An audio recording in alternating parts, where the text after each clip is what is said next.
खर्बस्तूलतनुगजेन्द्रवदनं लंबोदर सुंदरम पश्यन्दनं मदगन्धलौधमधुप व्यालोळगण्डस्थलं दन्ताघात विदरिदरिरुधिरै सिन्दूरशोभाकरं वन्दे शैलसुतासुतगणपति सिद्धिप्रद कामदम् सिद्धिप्रद कामदम्।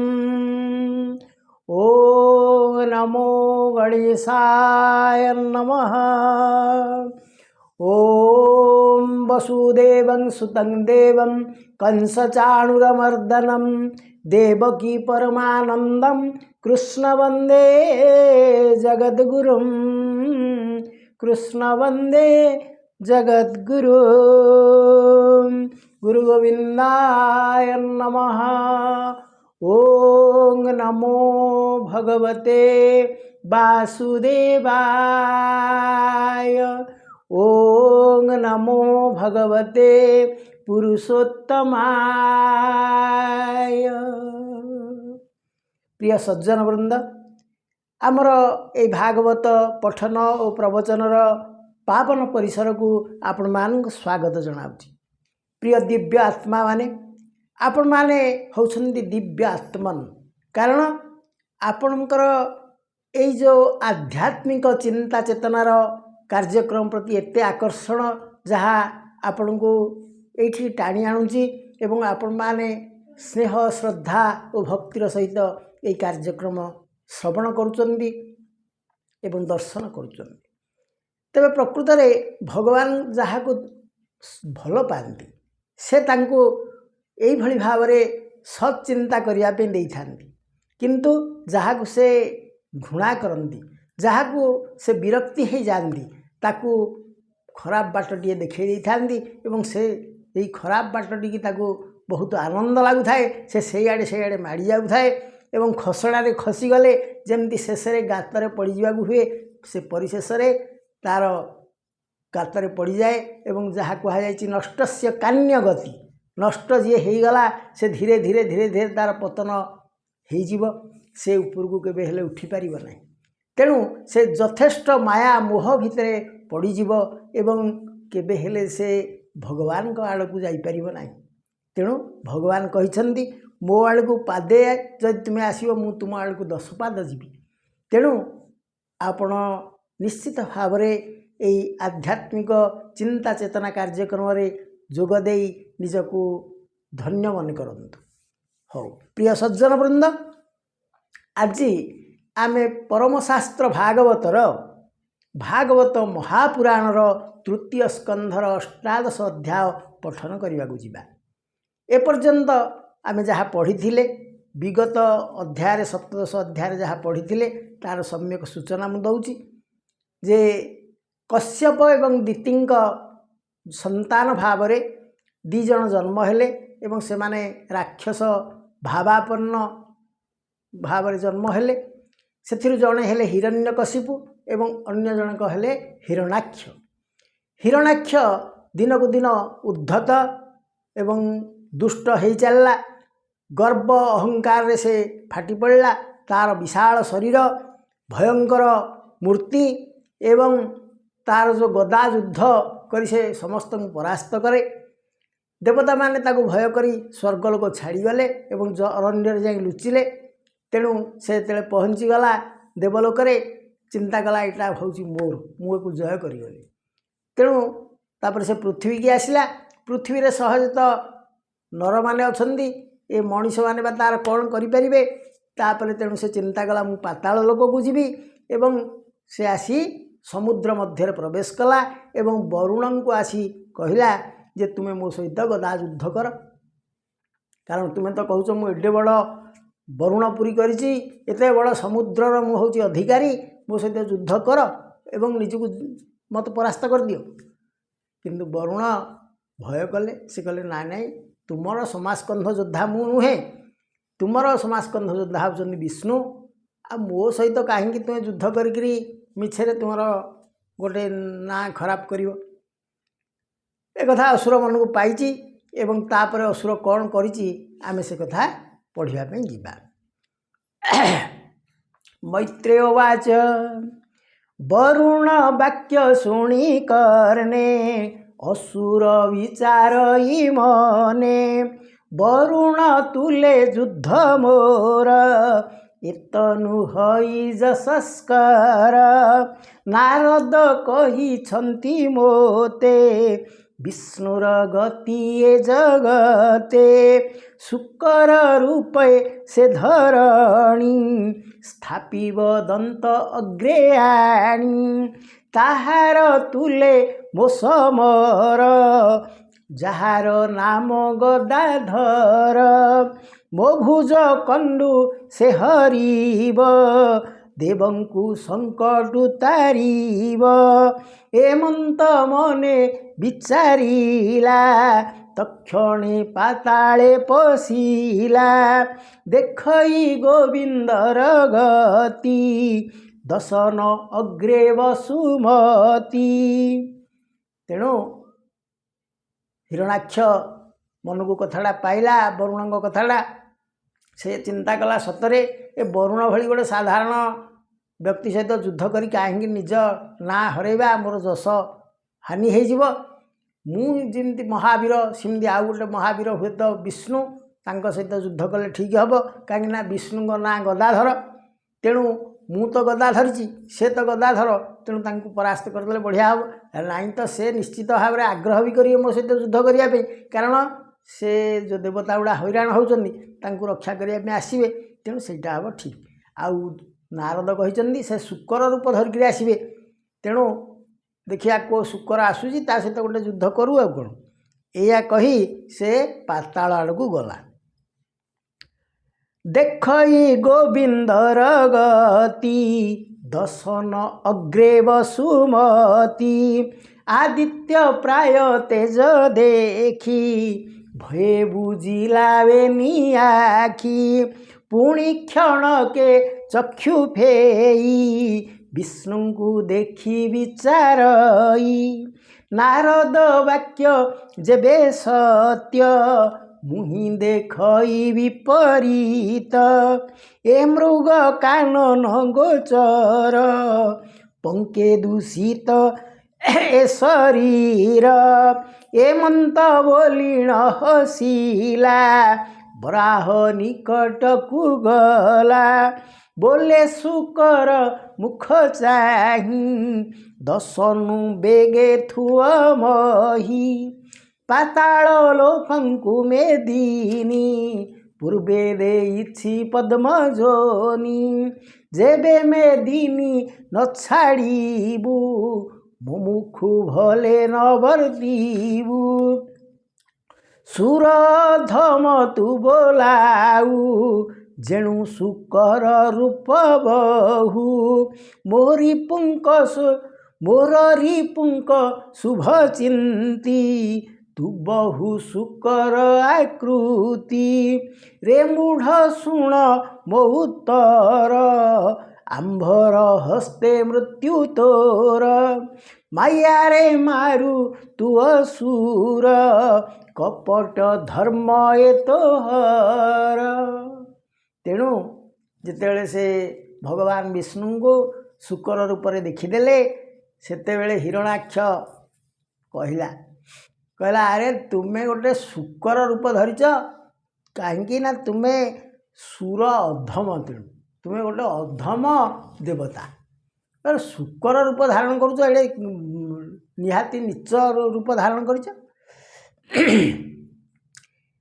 ଆମ୍ଭର ହସ୍ତେ ମୃତ୍ୟୁ ତୋର, ତେଣୁ ମୋ ହାତରେ ତୁ ନିଶ୍ଚୟ ମରିବୁ। କାହିଁକି ନା ତୁ ମାୟାରେ ବିଭିନ୍ନ ଅସୁରଙ୍କୁ ମାରିଛୁ, ଆମେ ଏ କଥା ଆଗରୁ ଜାଣିଛୁ, ତେଣୁ ବର୍ତ୍ତମାନ ମୋ ହସ୍ତରେ ତୁ ମରିବୁ।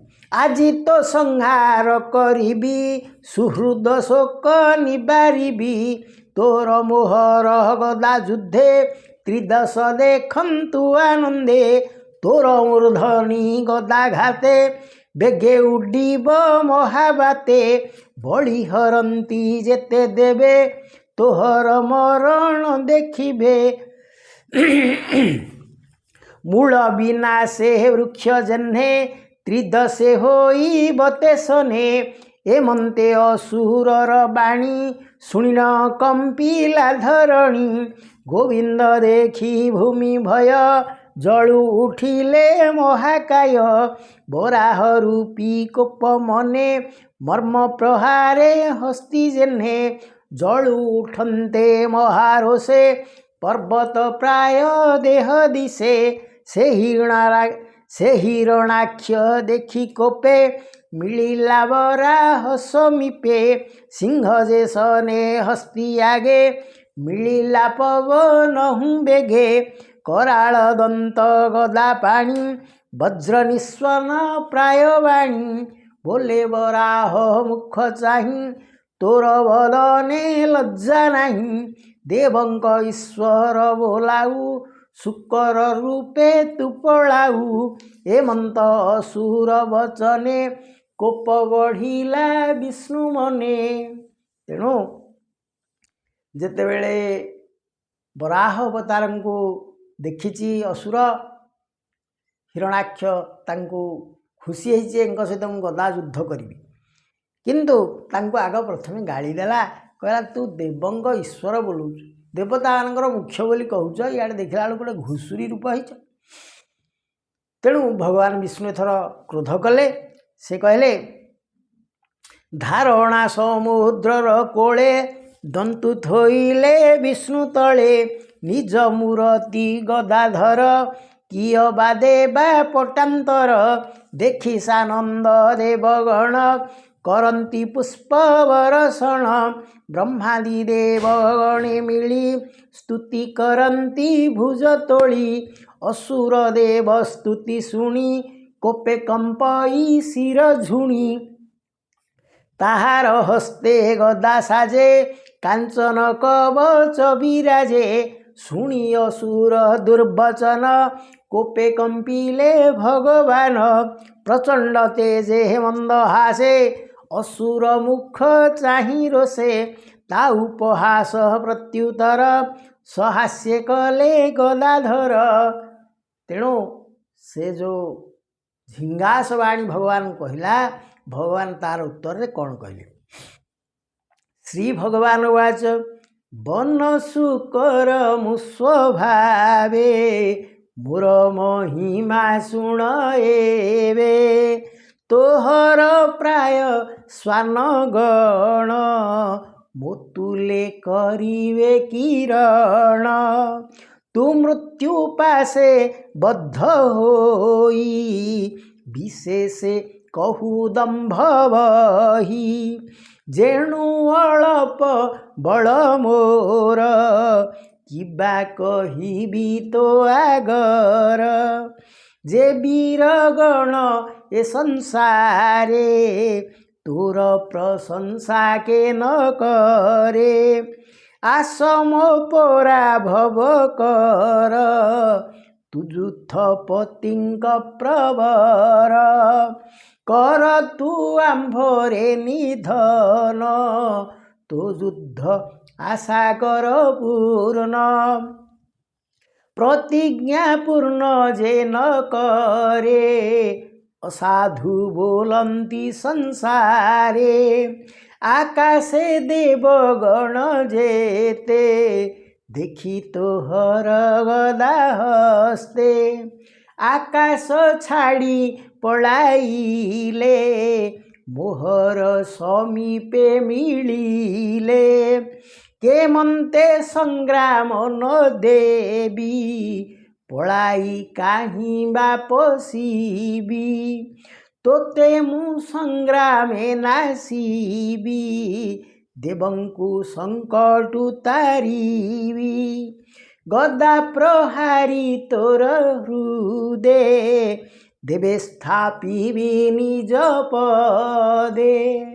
ତେଣୁ ଭଗବାନ ଟିକେ ହସିଦେଲେ, ଟିକେ ସ୍ମିତହାସ୍ୟ କରି କହିଲେ ରେ ଅସୁର, ମୋର ବଳ କମ୍, ମୁଁ ଶୂକର, ତୋର ବଳ ବହୁତ, ତତେ ସମସ୍ତେ ଧନ୍ୟ ଧନ୍ୟ କହୁଛନ୍ତି।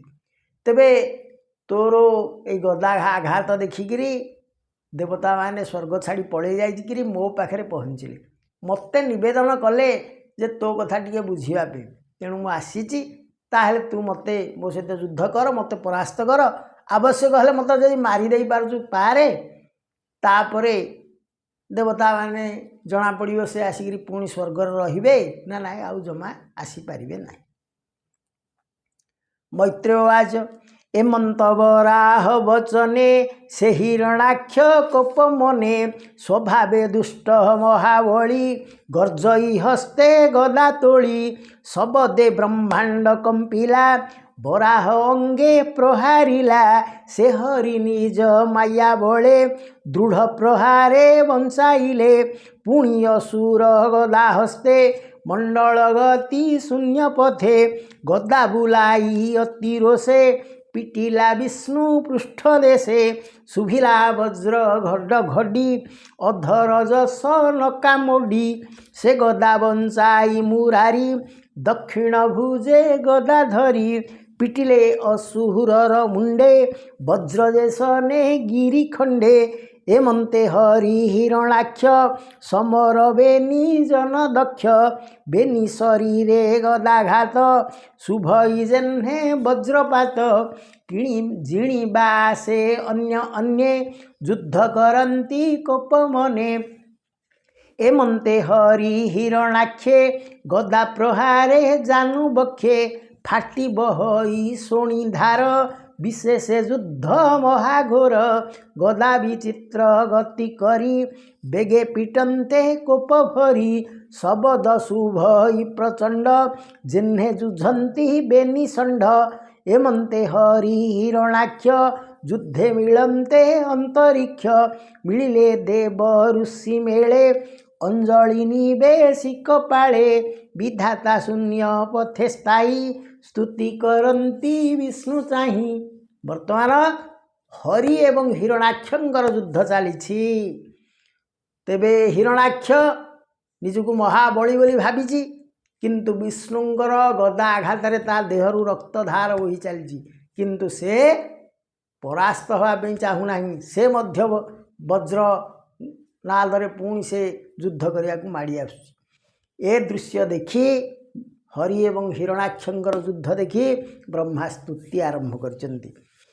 ब्रह्मावाच हे देव देव तो चरण आम्भे जे पशिलु शरण गोरु ब्राह्मण देवंकर अनिष्ट करई असुर निर्भये गदा घेनी करे युद्धर अर्थे तिनी पूरे भ्रमयेहु महारोषे बारण जेन्हे निरंकुशे सर्पर लांज धरी करे बालक जेन्हे क्रीड़ा करे एही मायावी दैत्य घेनी क्रीड़ा न कर गदा पाणी दिन को दिन ए बढ़ंते के सुखे थीब ए जगते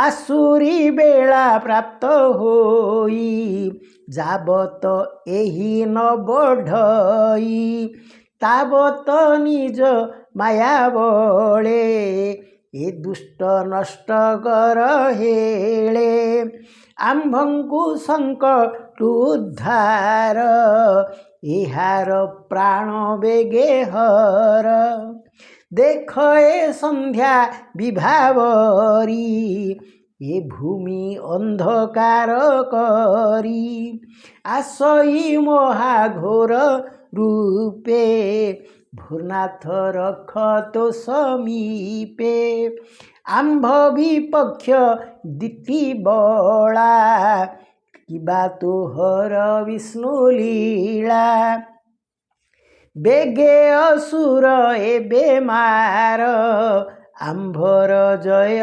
उदेकर मुहूर्त अभिजित नाम सर्वमंगल शुभ धाम ए शुभ वेळे चक्रधर आम्भंकु संकट उद्धर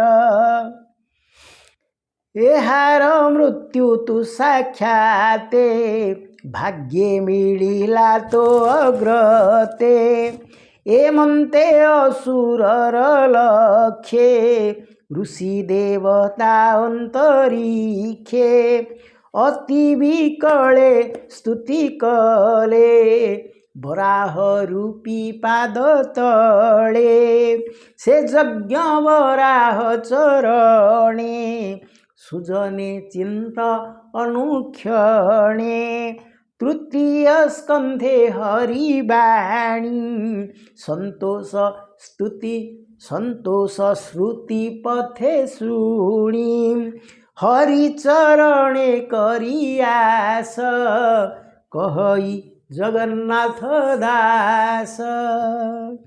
इति श्रीमद्भागवत महापुराणे पारमहंस्यां सहित्यायां तृतीय स्कंधे हरिहिरणाख्य युद्धं नाम 18 अध्यायः। हरिः ओम हरिः ओम।